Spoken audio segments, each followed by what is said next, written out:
Season 1 of 2025. Let's see what sort of adventures that it has in store. And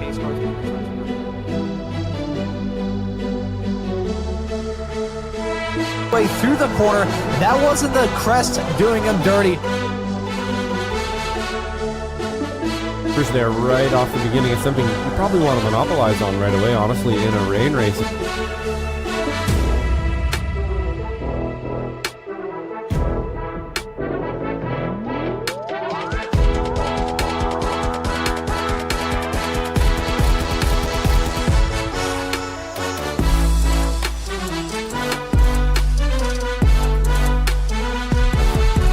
Involved in that as well. Godin, I believe, is a newer racer. Oh, that's a big crash coming out of the corner. Right as I was mentioning all of those racers, that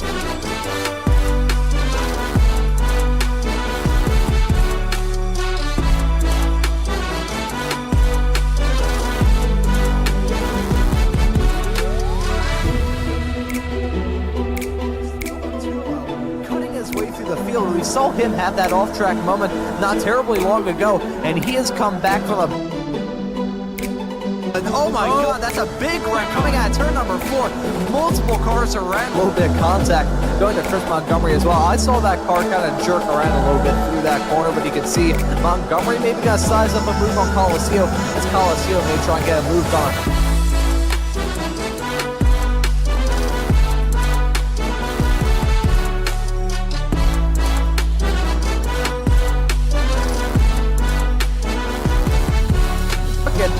That is 5-6 cars covered by just about nothing on this racetrack. Nearly 4 wide through the corner. Look at Coliseum going in way deep into turn 5. He's going to lose out on that spot on Chris Montgomery and maybe Coliseum. Too low contact being...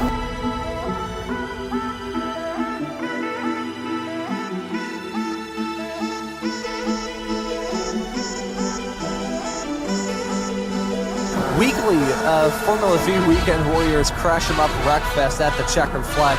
May God have mercy on both Josh and I's graphics cards, because the event does...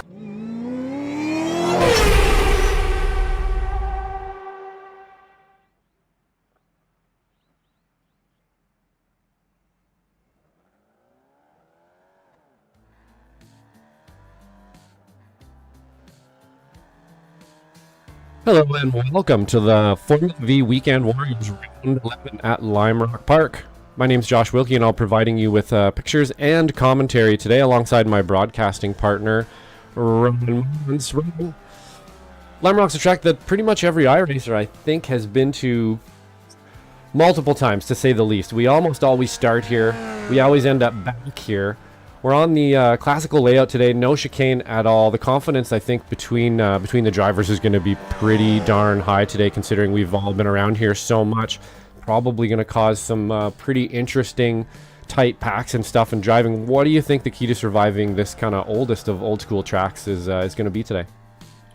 Well, based off of our experience dating back to a year now of covering this Formula V Weekend Warrior Series and covering these races at Lime Rock Park, which can usually be rather insane, I think the main key for these drivers, Josh, is going to be patience. Remain patient in this 30-minute long race that we have coming up, and you're going to come out of it golden. If you start tussling in the early stages, you're going to find yourself off on the grass. You're going to find yourself up in the air. In the previous 3 seasons that we've had races dating back to Season 3 of 2024 here on SMB around this track with these cars, they've been hectic, they've been chaotic, and with close quarters racing and open wheel race cars that resembles an oval pack race more than anything else, it'll be a combination where just making it to the end will be an achievement, and making it towards the end of this race will give you a pretty good shot to do well. So I think patience is going to be the key for these racers today.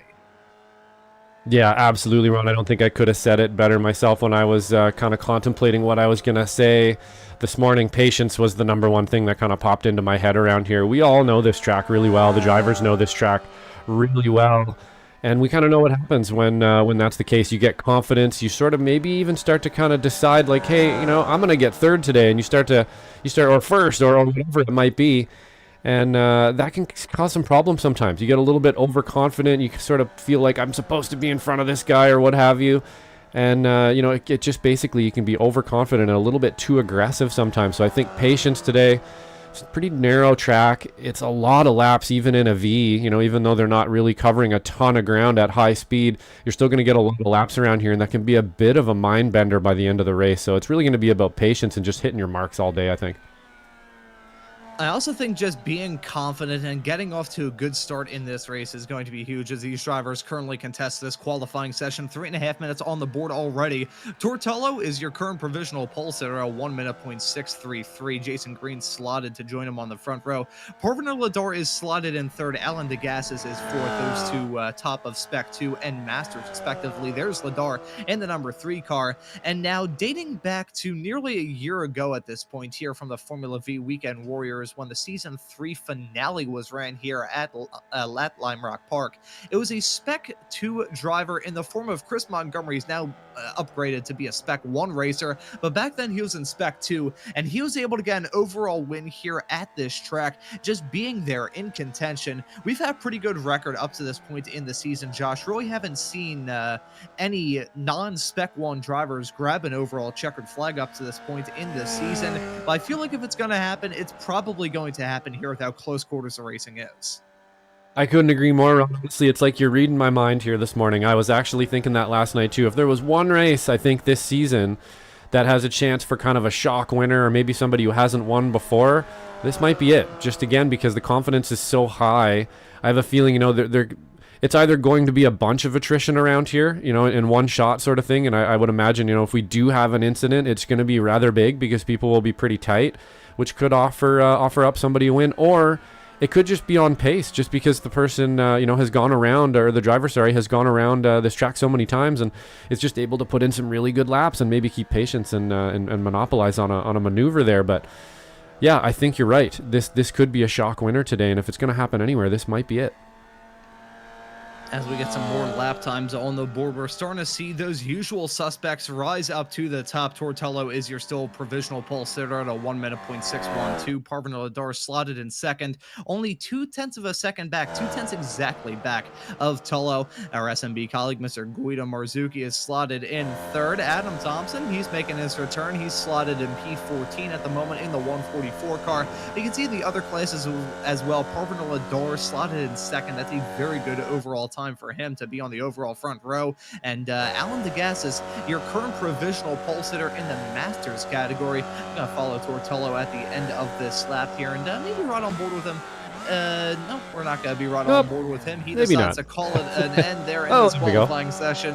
Let's see if we can do it with Parvin Ladars. He heads his way off through turn number 1 and 2. This is a big bend section of this track. The iconic corner when it comes to Lime Rock Park is that first section. Very easy to nail down, but also very easy to make a mistake. And don't tell me he's going to pull over, heading our way off into turn number 3 of left-hander. We'll try again. Well, alrighty. Maybe with Colosseo. I mean, he won this season last season here in the Formula V Weekend Warriors. Pretty quick driver to follow him as he's hanging his way through turn number 3 of left-hander into turn 4 of right-hander. This was at one point known as the no-name straightaway, now the Paul Newman straightaway, honoring the actor and fantastic race fan and using in a rather successful IndyCar team.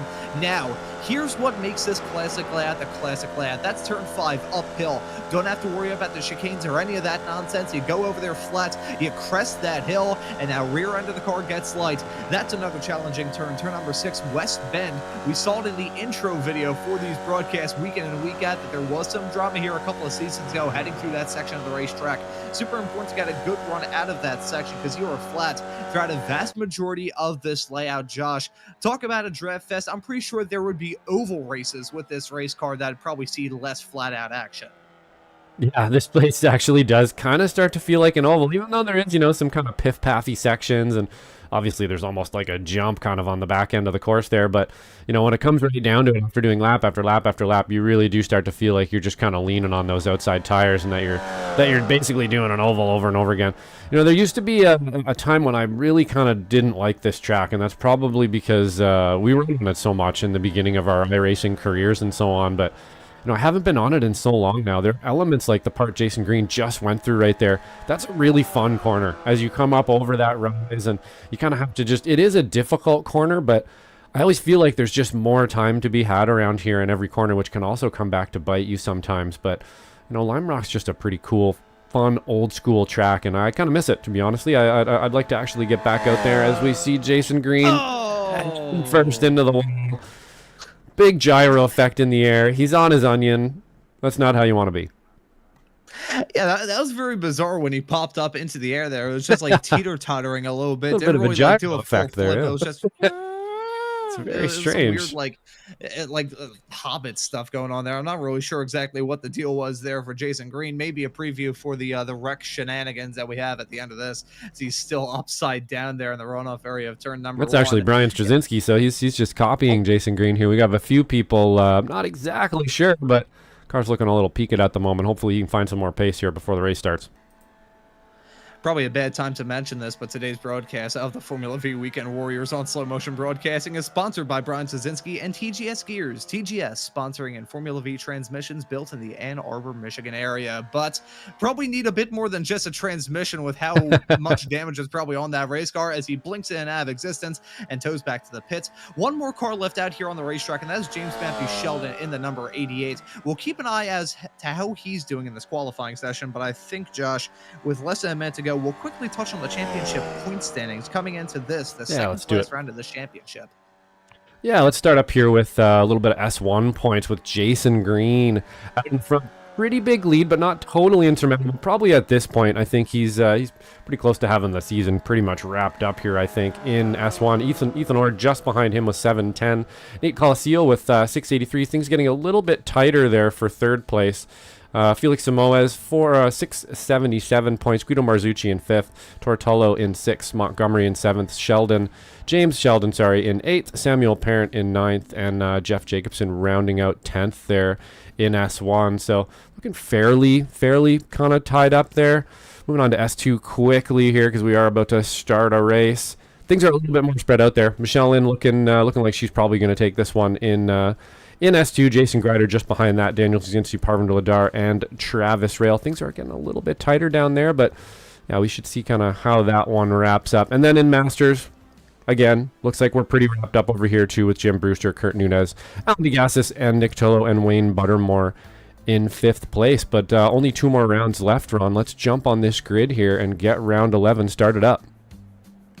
Yeah, let's take a look at that starting grid. It'll be Tortello starting this race from the pole. Parvin Ladar set to join him on that front row. We have Guido Marzucchi starting in third, Rafael Lippi in fourth. Alan DeGassis will grab the Masters pole starting this race from fifth. Alongside him will be Jason Green in sixth. Christopher Siriano, the New Yorker, will start this race in P7, grabbing your Spec 2 pole position for this race. And alongside him, it will be series admin Jim Brewster. Nate Colasio will start in ninth. Jonathan Padgett will start in 10th. I hope you don't mind. I'll burn through this grid for you, Josh, so we can get this race underway. Andrew Love will start in 11, Jason Perry in P12. Looking at the drivers behind them, that sponsor of today's broadcast, Brian Szynski. Michelle Lynn, series admin, will start alongside him in P14. Russ Telker in 15th. David Fitzgerald in P16. James Sheldon will start in 17th. Alongside him will be Adam Thompson. Travis Rail in 19th. Jason Grider in 20th. Kurt Nunez in 21st. Ken Poulin in P22. Don Parsons will start this race in 23rd. Alongside him, it will be Brian Hansen. Frederick Dumont will start this race in 25th,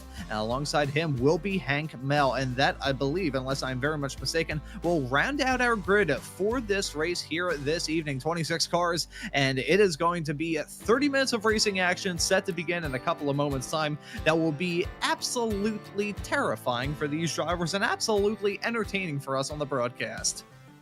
Yeah, this one, the prospect of Lime Rock and this many cars, this many draft-heavy cars too around here, I think we're in for a bit of a treat. And man, I think patience is definitely the key to this one. You nailed that one for sure, Ron. Making the correct decisions and knowing when to pounce and when not to pounce and stuff is going to be the key to today's race, I think. And I would imagine we're going to see a few people get that one wrong here on the first couple laps, but let's hope we can have it clean. And, well, here we go. Thor going to bring us to the start here. Tor, I should say. Sorry, excuse me. Tortello hoping to get off to a flyer here. A good start is big, but it's not the big deciding factor in this race as we're about to go green, Josh. Yeah, and it looks like Tor's going to lead him into T1 here. Pretty good jump from a few of them. Hard to tell if anybody got a really good jump there. Looks like Jim Brewster definitely kind of pulling out Tor with a great start into T1 here, side by side with Guido and Parvinder Ladar as well into T1. Few side by sides so far, but not too much action here into T1. Looking pretty clean so far. Get back up front. We're getting pretty single file here into the twisty part of the course. This is definitely where you want to start thinking about single filing out, because you're about to get into that jumpy spot. And the last thing you want to do is beside somebody into this right-hander coming up to this jump run. Yeah, and when we head our way off through this uphill bend, that will be when these drivers think, you know what, I may feel invincible throughout most of this track, but if any part of this racing circuit is my Achilles heel, it is that. If you see a race around here, there's been many times when drivers have lost it heading through that section and spear off into the barriers, then probably bounce their way back onto the track, and the crash snowballs from there about the front of the field. Tortello gonna look to lead this first lap. Parvinder Ladar within striking distance as well, as Alan DeGas is taking a very interesting line heading down that start-finish straightaway off into turn number 1, trying to make hay while the sun is shining again. Moved on to jump his way up into P4. That's side-by-side racing with himself and Rafael Lippi. Oh, that's a big off-track moment heading down into the turn number 1. Who was that? Oh my God, that was Padgett nearly coming in for the kill. Yeah, that's our new driver, Jonathan Padgett. Looks like he just got it wrong there. I'm not exactly sure why he speared off the road there, but we will get a replace there and see if we can't find out. Great paint job on that rig, by the way. Love that drippy front end there. Looks really, really cool. But he's going to be at the back of the pack now. He's got some work to do. James Sheldon back there, too. Looks like maybe he had a pit lane start, if I'm not mistaken. We don't usually see him that far back. And, oh, you know, yeah, it looks like he did actually have a pit lane start. I'm seeing it. He left the pits indicator here. So either missed the start or decides he wants to try the first to last challenge today here. Maybe trying to avoid some first lap shenanigans. Real clean is Guido Marzucchi here pulling out on Tor. Looks like Guido's got some pace in that fart machine today, Ron. He's usually not quite this spicy right at the beginning of a race as he takes the lead into T1. Guido Marzucchi is a driver who is always lurking in the background. He isn't the one that's flashy and flamboyant, going for the dives, going for the sends.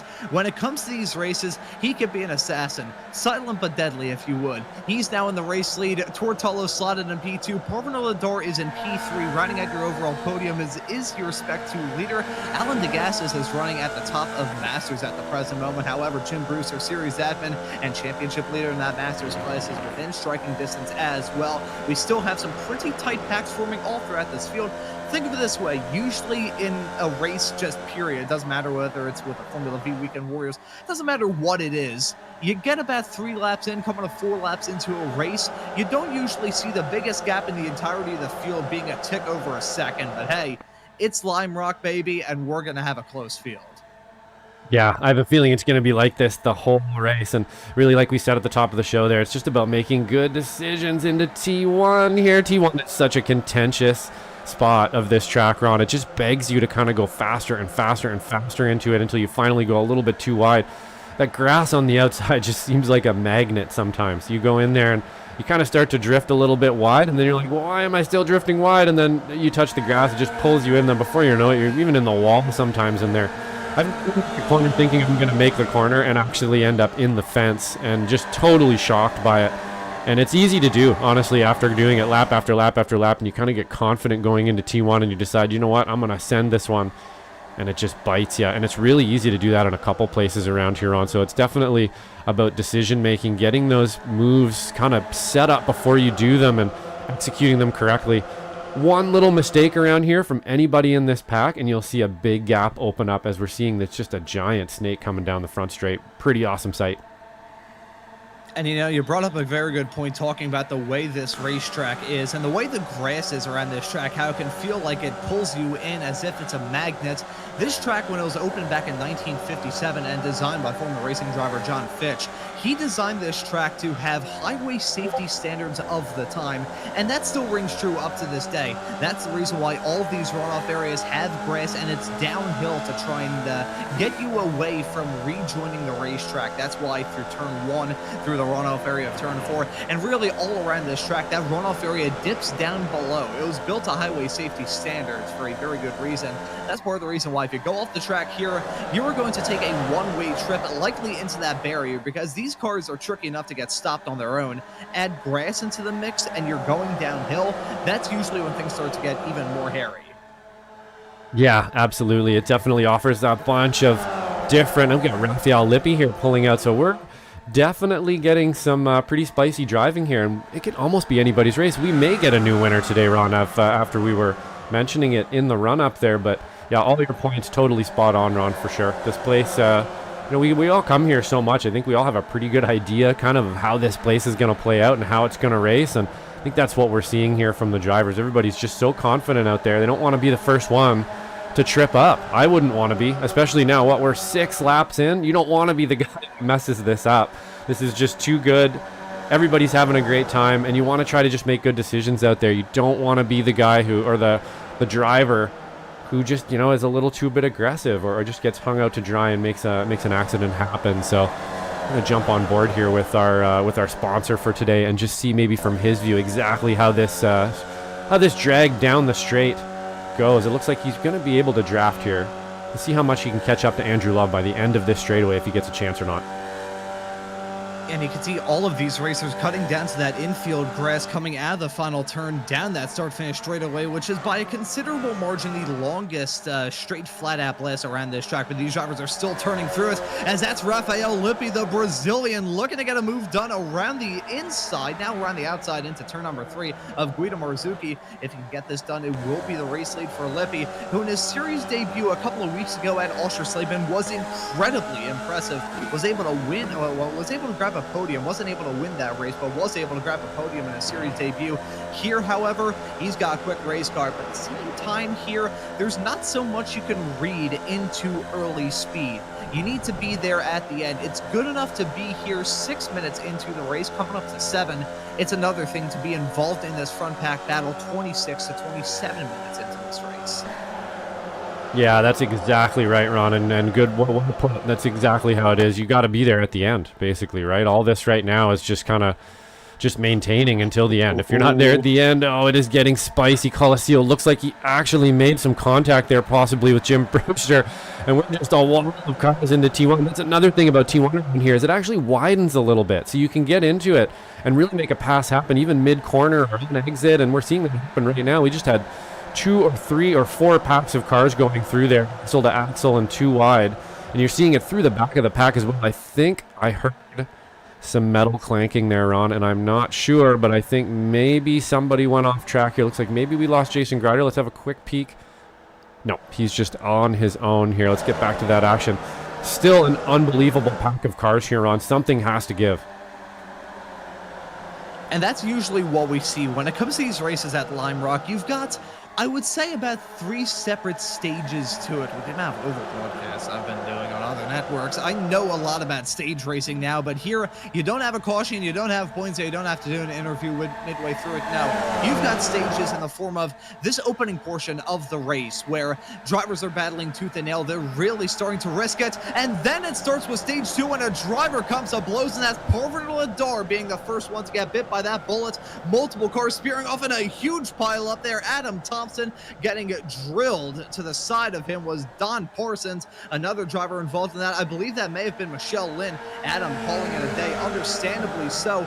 Bridenstall's talking about how you have the first stage of this race where it's dicey. These drivers are battling tooth and nail, but they need that reality check of an incident. And when that incident comes, that will enter stage 2 when these drivers decide to take it a bit more easy than they did at the start of this race. And then we'll have another bit of drama, and then we'll kickstart stage 3 where we get to the end, decide the race winner. That pay window opens, and these drivers really throw caution to the wind. So with that moment down to turn number 1, I would say we're officially in stage 2.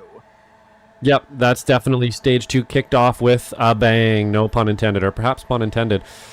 Oh, I hate to say that I've jinxed that one, but you know, that was, it was a tight one. Really good driving from Coliseo there, and I believe that was that Parsons up the inside, or Lippy up the inside?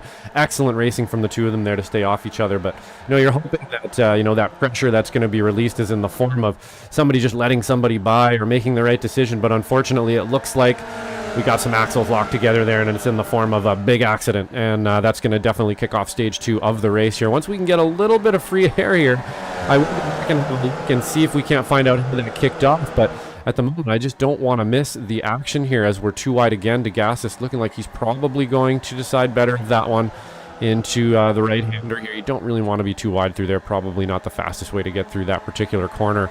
Looks like we might have a quick break here. I'm going to see if we can't find out what happened here. Thompson into T1, Russell Telker on his left. Got Andrew Love up front there. We're going to, so it happened way up in front of me. It was unfortunately in response to Parvinder's crash just before that. So we'll go back to live here, and then he got punched again. So we're going to go back to live here, and we'll go and see if we can investigate a little bit more of that here, and once we get another little break on.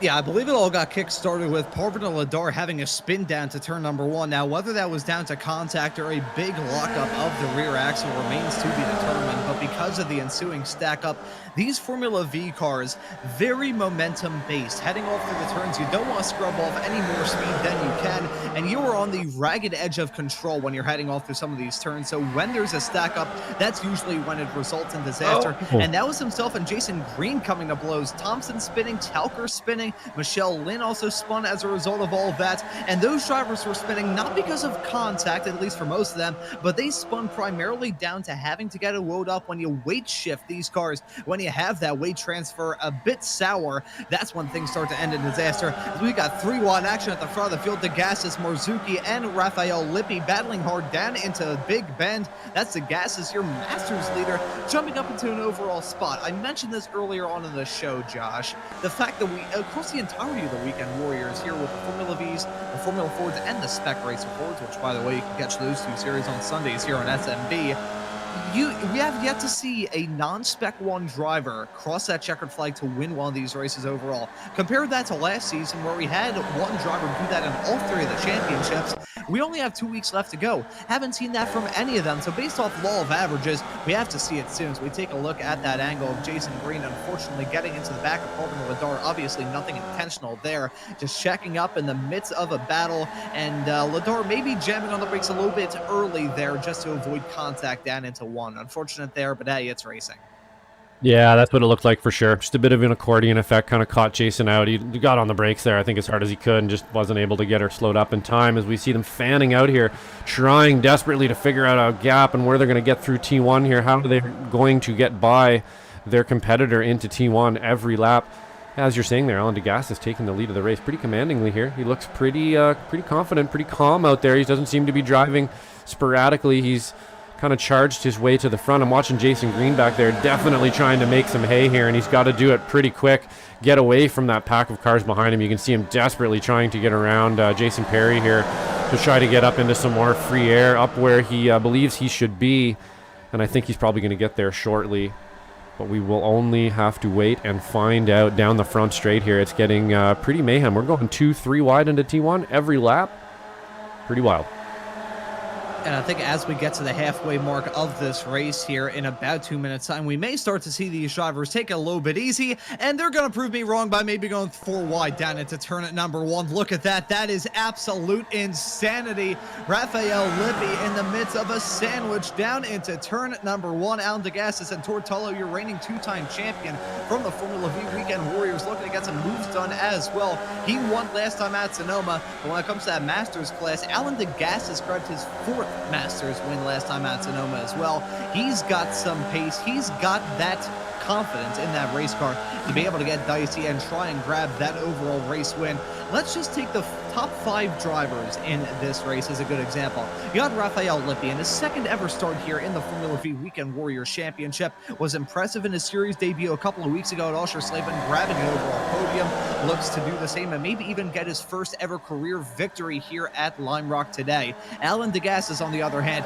He's the Masters racer, not really involved in that Masters Championship fight, but he's here trophy hunting. He wants to get some good results. Tortolo, on the other hand, he does have a chance of defending his crown. Missed down some races earlier on in the season, so he can't really get involved in that battle. He's trophy hunting too, as you take a look at Guido Marzucchi looking to defend our honor here at Slow Motion Broadcasting as a producer for the other Weekend Warrior shows on Sundays. He's looking to get dicey, and you also got Nate Coliseo in that Chiquita Banana car. As much as he's usually one that's throwing the peels out and trying to get some moves done, he is the maestro here at Lime Rock. He won this race in season 4 of 2024, and he also won it here in season 1 of 2025. So he has 2 back-to-back wins here at Lime Rock Park. That 8 driver is one that we cannot discount about grabbing a win here. So those top 5 drivers, all incredibly fast with a fantastic shot to get the job done here today. Yeah, you're definitely right there, aren't you, Ron? And there's a lot of good drivers out here at the front, and any one of these guys can definitely take the win today. You know, that's, again, if they can stay clean, and only takes one little mistake here for things to really change rapidly, as we saw a little bit earlier there. But we've definitely got a bit of a gap in the pack now. We don't have a 20-something odd car chain anymore. There is a bit of a gap in between them as we're going 2, 3, 4 wide into T1. Marzucchi on the outside getting hung out to dry, unfortunately, there. That was pretty unfortunate. Looks like he just didn't quite give enough room. We'll go back and have a look at that, but you know, that was kind of a matter of time before that happens. You can only test it 3 wide into T1. So many times we see Telker in the wall in the background as well.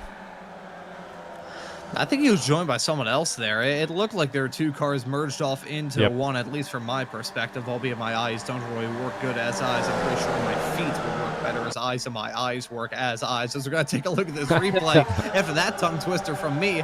Down with 3 wide action and 5 cars covered by nothing. Netcode. Contact being made. That's Marzucchi spinning off, and as you said there, Josh, a little bit of netcode involved in that drama, it must be said. Yeah, unfortunately, that was a bit of netcode. They were very close, but you know, these drivers can drive really close, and it looks like, unfortunately, netcode reared its head and took Guido out there. So something you have to worry about in the sim. Every once in a while, you do kind of have to think about as we're going, fanning out 3 wide, 2 in a row. And it looks like we're going to make it through there clean one more time. Jason Perry getting on the outside of Jim Brewster there, being able to hold it. A little bit of grass. Everybody gets through nice and clean so far. So pretty impressive here. Everybody's making it through T1 so clean every time, but pretty cool stuff there for sure. Let's see if we can go back and have a look at what happened to Russell Telker here. And I believe that was our new driver, Jonathan Paget. And let's take a look at this moment as they head their way down into turn number 1. You can see Parvin Ladar involved in that pack as well. It was 3 wide racing involving Telker. And yeah, you can see, that was just a very clumsy incident for both of those drivers involved in that collision. I say both of those drivers, not really anything that Russell Telker could have done in that situation. Not sure who that was going for the dive. If it was Padgett, that was definitely an ill-advised move from the driver making his debut here in this series. Hey, that's the thing. These drivers have a certain driver code that they like to stick to. That's usually why a lot of these newcomers show up in those Friday night draft parties races that these drivers like to organize the night before these races and give these drivers the opportunity to learn the ropes, so to speak. That's just an unfortunate incident for a newcomer. He'll learn his lesson. Looks like oh, contact down into turn number 3. That was Jason Perry coming to blows. It was himself, and I believe, unless I'm very much mistaken, that was Serrano. Yeah, that was Christopher Siriano dropping down like a rock. Yeah, new driver Christopher Siriano in the Doritos machine there. Unfortunately, yeah, got a little bit of a tap on the inside wheel, and again, I think there was just a little bit of spatial awareness issue going on there. I don't think he really saw Jason Perry was kind of just up the inside of him there, and he turned down and caught axle to axle. So unfortunate for Siriano there, but that's how it goes. You got to watch out for those. Every once in a while, there's just going to be a nose up the inside, and you just have to look. I'll have to go back and have a quick peek at it and see if Perry had enough nose up the inside there. I think he did, and unfortunately Serrano just kind of turned in on him, and that's how it's going to end up every time. Coliseum. Oh no! I think he speared the pack. Someone's there. Upside down.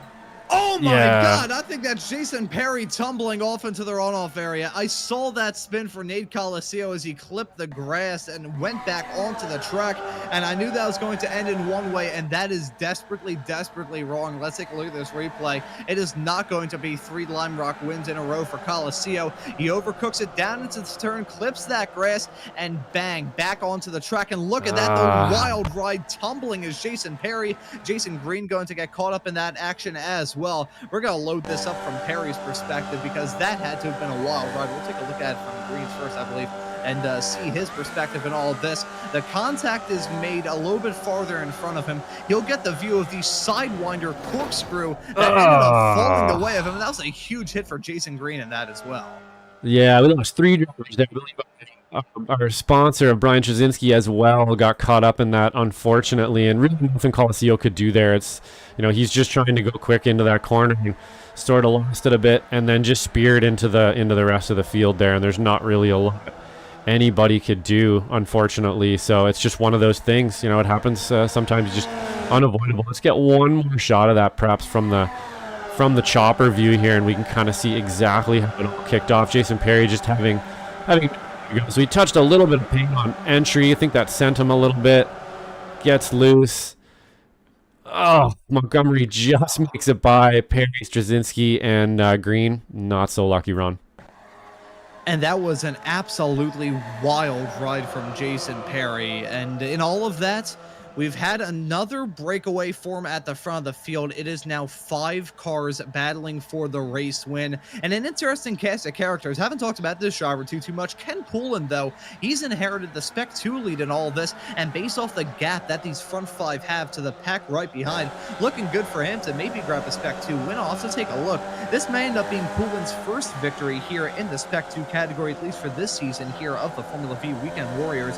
And double checking my notes, yes, this would be if it can just hang on. But we are now officially into that final stage. I talked about this earlier on. Stage 1, hard racing at the start of the race. Then you have an incident.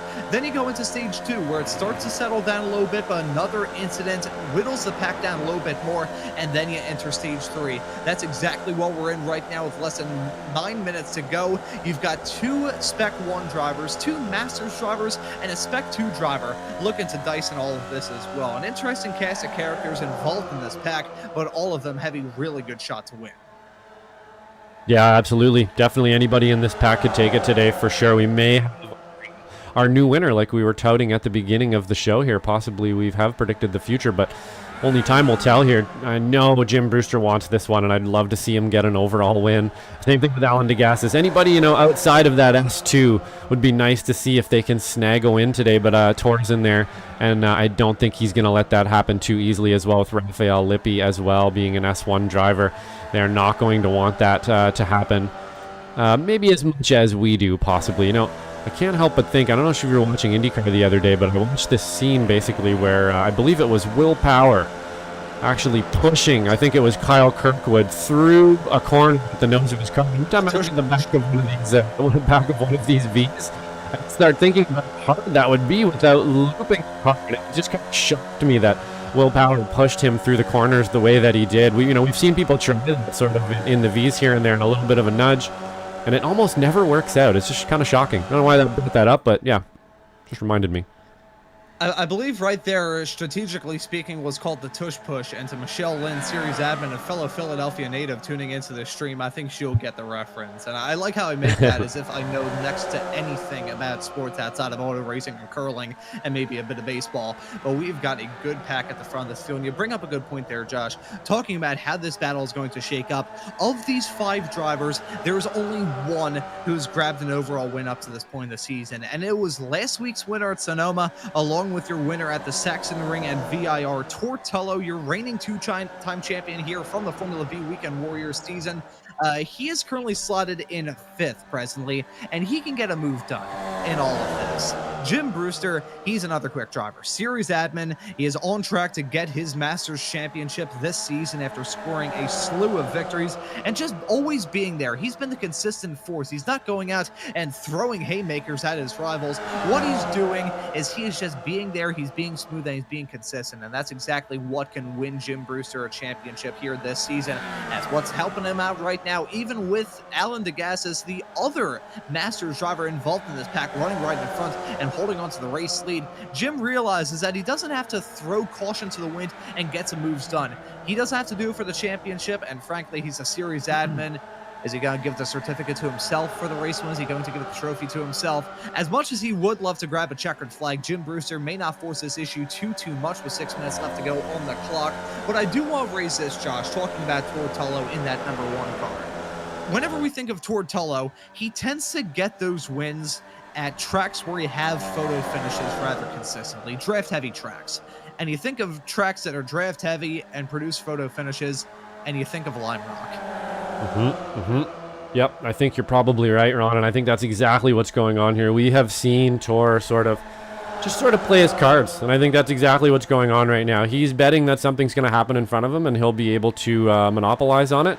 And then once that sort of opportunity passes him, and we're coming back down to the last few laps, is when he will decide to just, okay, I'm going to go for the win now. And that's kind of what we see Tor do, and I think that's what he's probably doing right now. He's letting these guys kind of hack it out.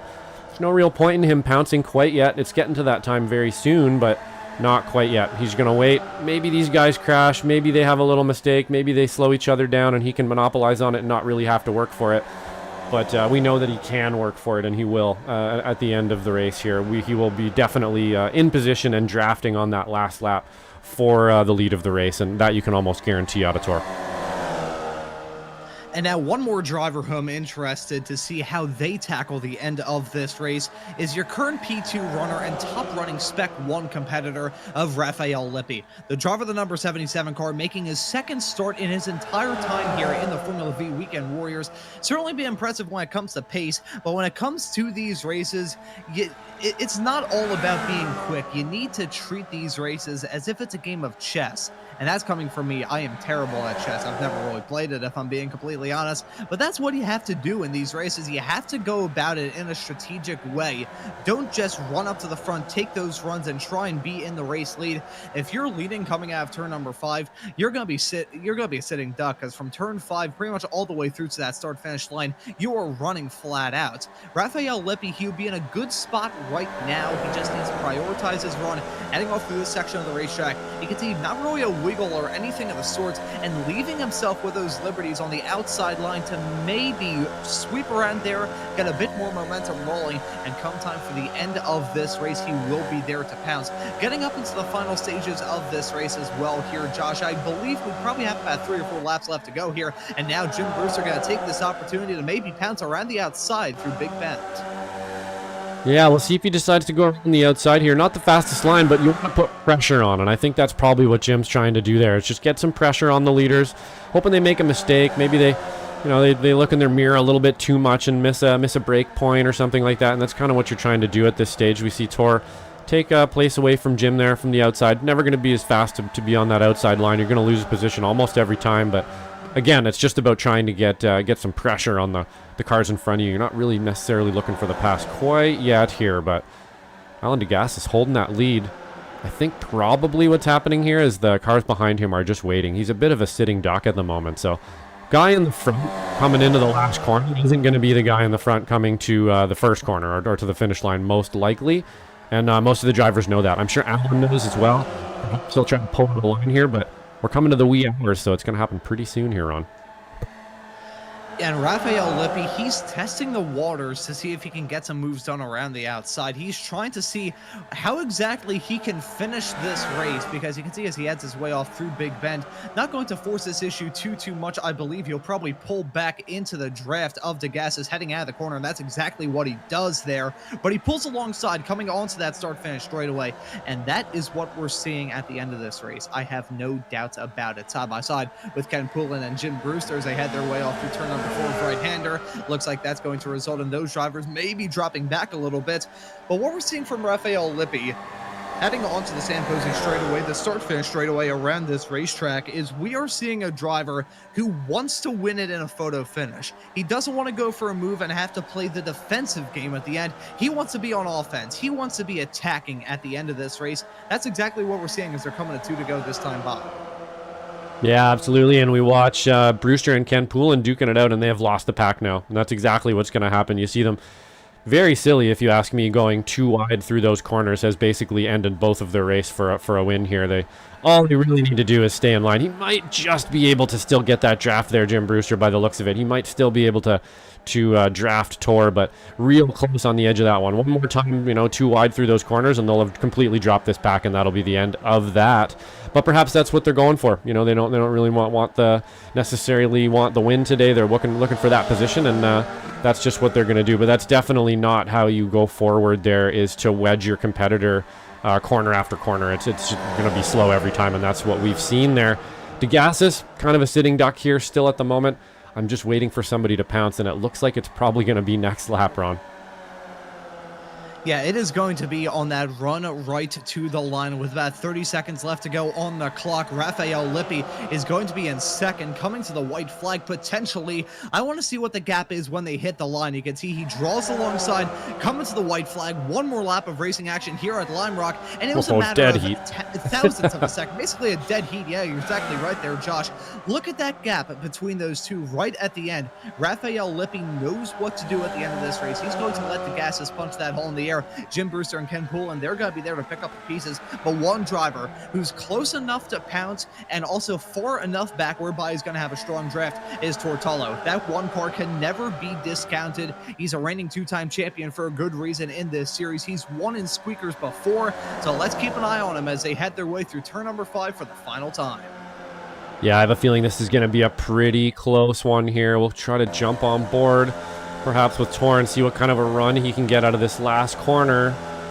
And I would imagine he, like you're saying, Ron, I think he's probably in the best position here if he can get the proper run out of this corner for that finish. And it looks like they're going to fan out here. Tor has got the run. He's coming up through the center of the two other drivers, the DeGassis on the right and Lippi on the left, and it looks like that's going to be a win by Tor. I believe that is, I can't even call it. Yep, it was Tor by 29 thousandths of a second, Ron, and then behind that 34 thousandths of a second. So we'll definitely have to go back and get an aerial view of that finish, but that's about as close as they get. See, as someone who often spouts that I'm not even a professional about the stuff that I'm paid to talk about, I'm not going to say I called that, but I called that. Tortello timed it beautifully.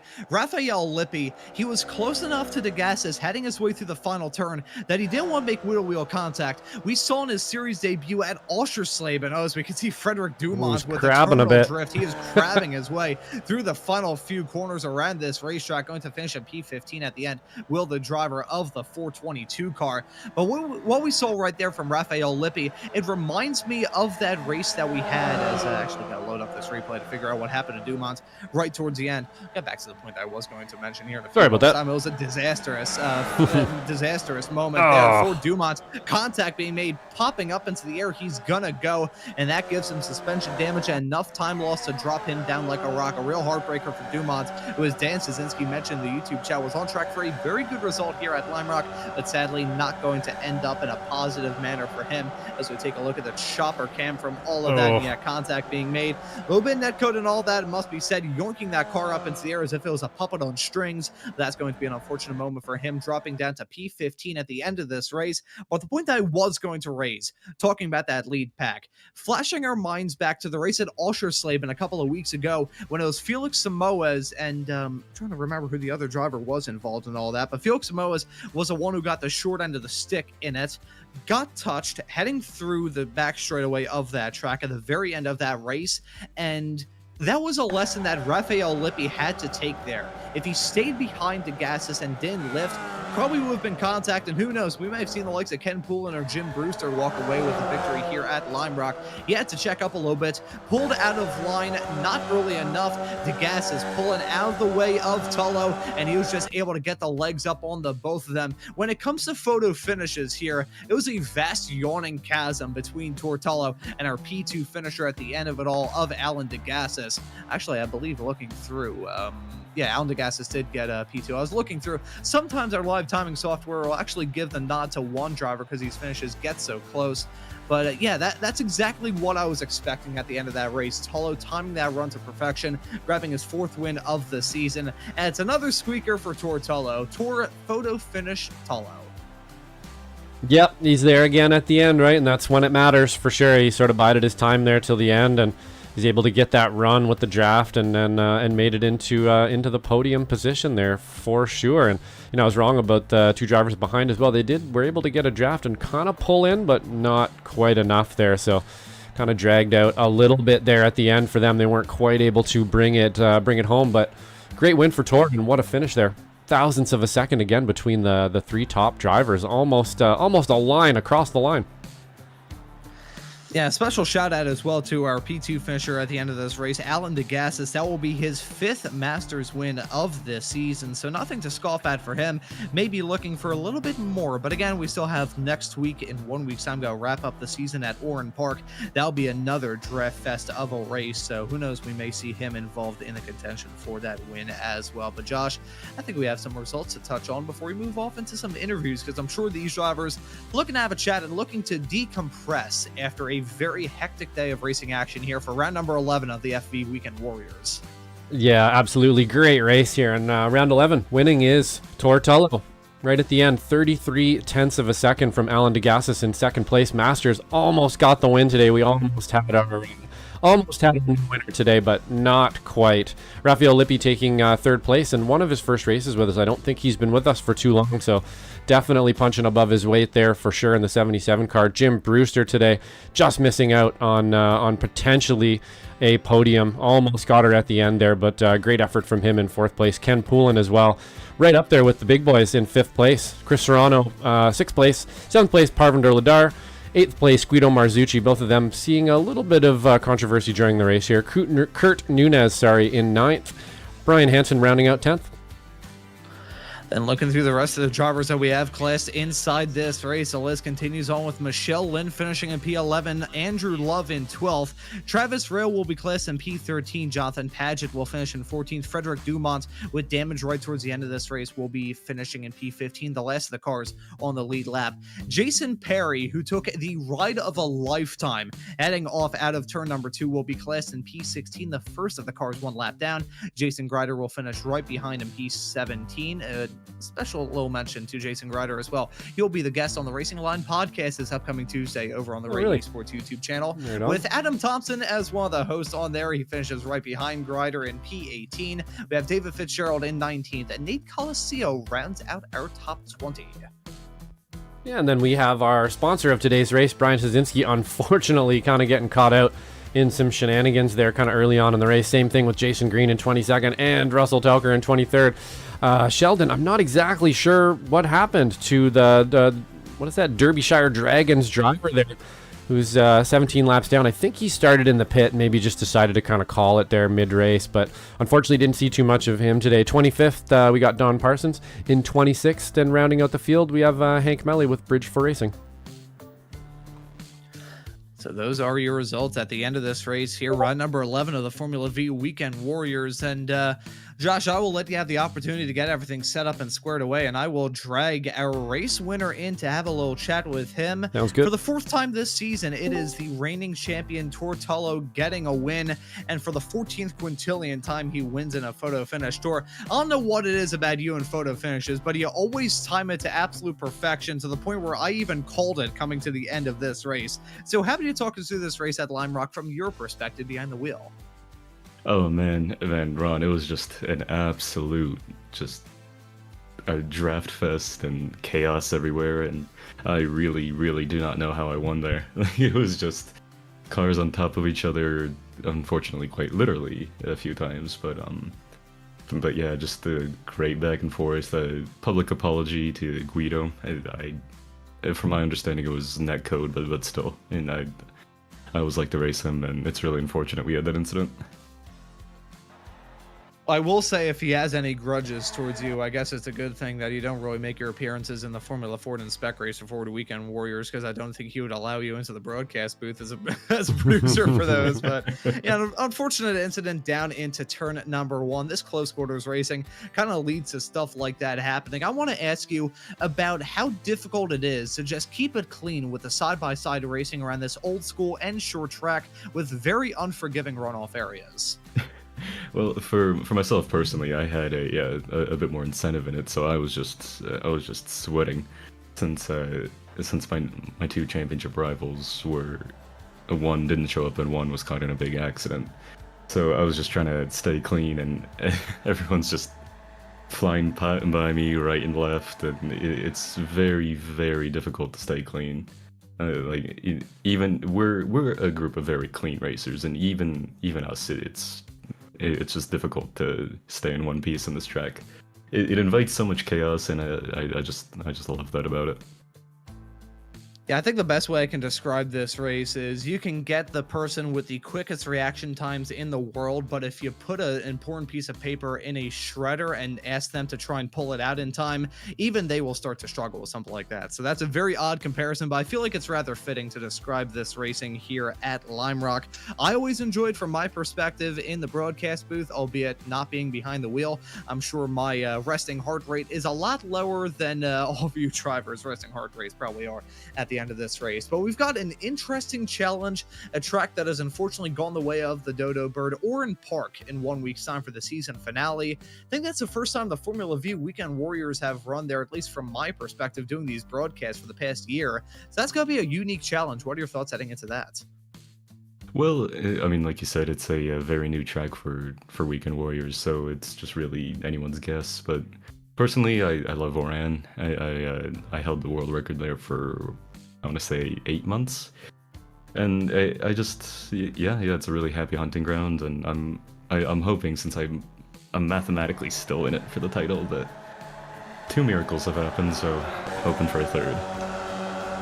So hoping for some falling anvils to come down and hoping to bring back that world record pace in 1 week's time for you, Tor. But we'll certainly be keeping eyes on you coming into the final race of this season. I'll tell you what, if you get the championship, actually, I was going to say something. I will not add a fear of jinxing you, so I'll just leave it at that. And I'll let you give any thanks or shouts out before we let you go. As usual, a big thank you to Brevin Motorsport. And just a big thank you to all the lovely folks I raced with today. And again, sorry to Guido. No matter what happened, it was just unfortunate it had to end like that. And thanks to you guys at SMB. Awesome, man. Well, hey, thank you very much for the kind words. Well done on your 4th victory of the season. Excited to see you back out on the racetrack for one final time this season at Oran Park in 1 week's time. Thank you so much. And that right there was Tortello, your P1 winner. What a phrase that is. Your winner at the end of this race for round number 11, W11, week number 11 here from the FB Weekend Warriors. But Josh, we have an opportunity to have a chat with Jim Brewster, so I will pass the mic off to you to have a chat with the series admin. Yeah, let's have a chat. Jim, pretty eventful race out there today. Looks like you got a little bit caught up with Ken Poulin there nearing the end of the race. Kind of messed up your chances for a podium there, but really hung in for the whole race. Kept her nice and clean, man. How'd it go for you? I'll admit I was a little bit of points racing and keeping an eye on Alan. First of all, I think the race went great. I love this style of Formula V racing. There's a few folks that don't like the group all bunched up because of draft. I say boohoo on them. I really think this is what Formula V racing is about. And yeah, I was keeping an eye on Alan, and so it turns out I'm doing up the standings now, about to make the press release here. And there's a few outstanding things I've noticed here. First of all, Ken Poulin winning S2. Congratulations to Ken. He gave me a really hard time last couple laps, but out of that he won S2. Christopher Siriano got second in S2, and he also got fastest lap in S2. And fastest lap in S1 was Jonathan Paget. I think that's a new name also. Really? So, well, there you go. Yeah, awesome. Really good showing from the new guys today. Yeah, we got new guys. Oh, and ready for this? Only 2 people had 1X, and it was Alan and Raphael, the guys fighting for the lead. Only 2 people with 1X. Hey, some great stats there, Jim. Thank you for that. Mm-hmm. It's crazy, right? Yeah, some great stats there. The new guy, Raphael Lippi, with the clean race, and Alan DeGassis too, just really holding his own today up front there today. So, we called it at the beginning of the race that there might be a new winner today, and we almost got it. I couldn't believe, I don't know if you heard me on the radio. The minute he pulled through, I said, Tor, you did it again. How did you do that? Yeah, he did it again. And I said, well, Alan and Raphael did part the seas a little bit. He thanked them. They did sort of open up a little and let him through there, but he had a great run, and yeah, he was able to get it by about 25,000th of a second. Real close win there for you to watch at the end, for sure there, Jim. He says he's addicted to the close finishes. I said, you did it again, Tor. He goes, what can I tell you? I'm getting addicted to it. He seems to be good at it for sure. But I believe we're headed to Oran Park next week. That one of your favorite tracks, or not so much? It's a super slick joint. The pavement's totally worn out. And it's a nightmare in a lot of cars. And the V is actually better, like that turn 1 into turn 2 combo that is pure pucker in every other race car on the planet. On the Formula V, it's actually friendly. It's not a great racetrack. It's still technical enough. I think we'll get spread out a little bit, but it'll finish off the season. I don't know if we have any close point races left, but I think it's been a pretty good season, and we'll try to throw in a couple more fun ones next season. But yeah, that was a lot of fun, guys. And anyway, let me say hi to Tam. My son is actually down in South America right now, also, which is pretty crazy. But he's in Ecuador while she's in Argentina. But anyway, thanks for everything you guys do. I so look forward to watching the races, and thanks for the rebroadcast on Discord. And fixing up the tape from last week. That was really a nice thing for you guys to do. That was a really good deal. But yeah, for sure. We got to thank Ron for that one, for sure, and thank you for all the kind words and stuff there as well, Jim. We're looking forward to the last round, and great race today, man. We'll talk to you again soon. You bet. See ya. And that right there was Jim Brewster, series admin and potential Masters champion if things work out well for him at Oran Park in 1 week's time. And glad he enjoyed the ravings of a lunatic last time out when I was on the show by myself, which may not be the last of that you see here on SMB, but more on that in the coming weeks. But Josh, we've got one more race left to go from this Formula V Weekend Warriors season, Oran Park. Yeah, Oran Park, like you're saying, it's not necessarily everybody's favorite track. I don't mind Oran Park personally, but I don't really hate any tracks. I think we've gone over this before. I try to kind of make them the ones I don't like my favorite tracks, but I'm looking forward to it for sure. It'll be our last round. I think most of the championships are fairly buttoned up at this stage, but nonetheless, we can get, as we saw today there, we might get some new winners. We have some new drivers, hoping we get some new drivers and stuff for next season as well. So yeah, looking forward to our penultimate round there, Ron, and we'll see you then. Yeah, and we've got a lot of action to look forward to here on Slow Motion Broadcasting. Cue that upcoming shows graphic right about now, because on Wednesdays at 9:45 p.m. Eastern Standard Time, you can catch the season finale from the Sim Racers Group F4 Championship. There's more stuff to look forward to from SRG in Season 3. Stay tuned for that when we approach Season 3 of 2025 here on iRacing. We've also got the action from the final 3 rounds of the Extreme Motorsports IndyCar Championship Series. You can catch that broadcast on Thursdays at 8 p.m. Eastern Time. Then come time for the weekends, we've got you absolutely covered. We've got 2 more races left to go for the Formula Fords and the Spec Racer Fords that you can catch on Sundays at 1:45 p.m. Eastern and 3:45 Eastern in the case of the Formula Fords and the Spec Racer Fords respectively. And the Formula Vs, you can see the action from the season finale next time out.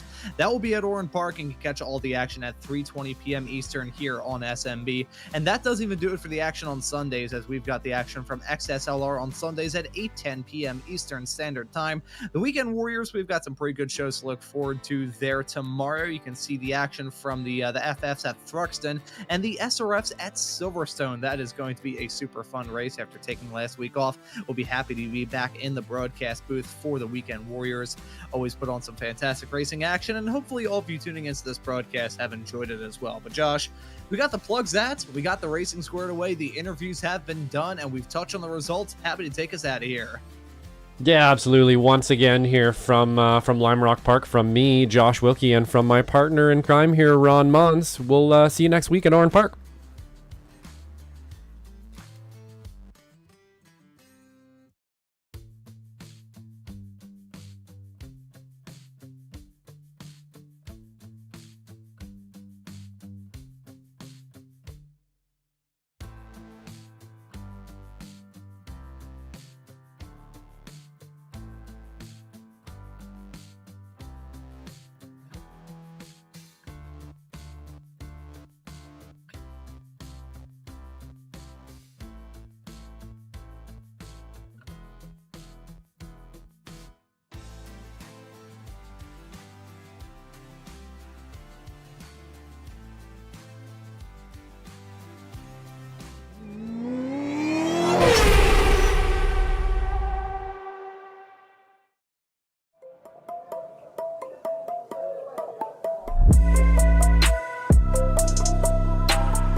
Season 1 of 2025. Let's see what sort of adventures that it has in store. And pace cars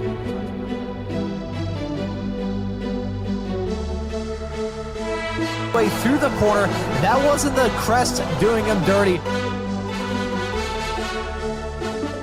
First there right off the beginning. It's something you probably want to monopolize on right away, honestly, in a rain race.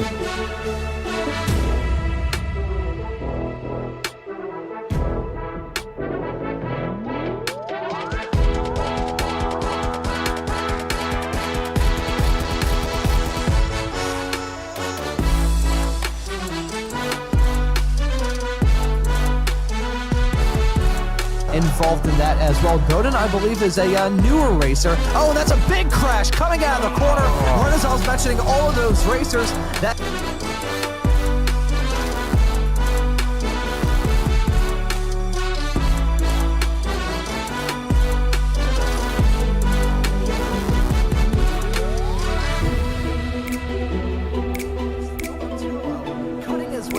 we saw him have that off-track moment not terribly long ago, and he has come back from a...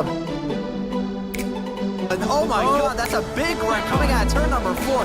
Multiple cars around. A little bit of contact going to Chris Montgomery as well. I saw that car kind of jerk around a little bit through that corner, but you can see Montgomery maybe got sized up a move on Coliseum, as Coliseum may try and get a move on.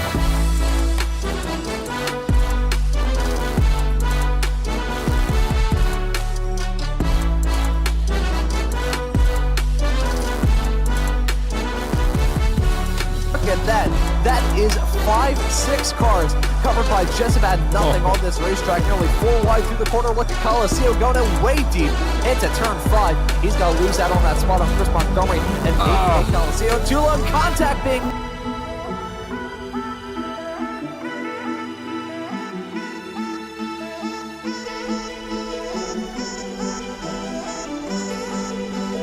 Weekly Formula V Weekend Warriors Crash 'em Up Wreckfest at the Checkered Flag. May God have mercy on both Josh and I's graphics cards because the event does